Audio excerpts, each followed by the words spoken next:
Samantala, inaasahan ng Kamara ang posibleng record high na attendance sa 2024 State of the Nation Address ni Pangulong Bongbong Marcos. Ito'y matapos makatanggap ng overwhelming na pagtanggap ang mga bisita sa mga ipinadalang imbitasyon na umabot na sa 2,000 kumpirmasyon. Tutukan natin ang ulat ni Manang Milky Rigunan.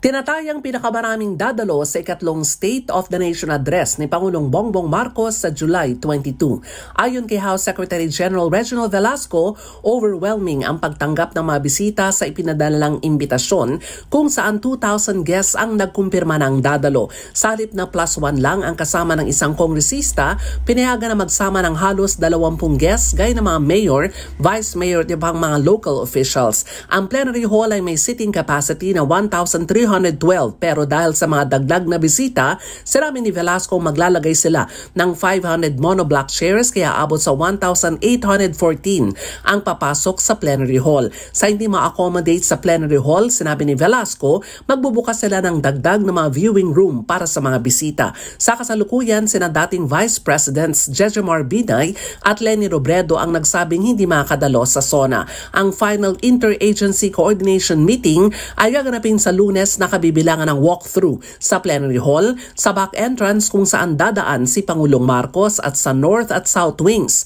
na dadaanan ng mga mambabatas at iba pang mga bisita. Dagdag pa ni Velasco, mahigpit ang koordinasyon ng Presidential Security Command sa House at Senate Sergeant at Arms para matiyak ang seguridad hindi lamang ng Pangulo kundi lahat ng mga bisita. Para sa MBC TV Network News, ako si Milky Rigunan. Sama-sama tayo, Pilipino.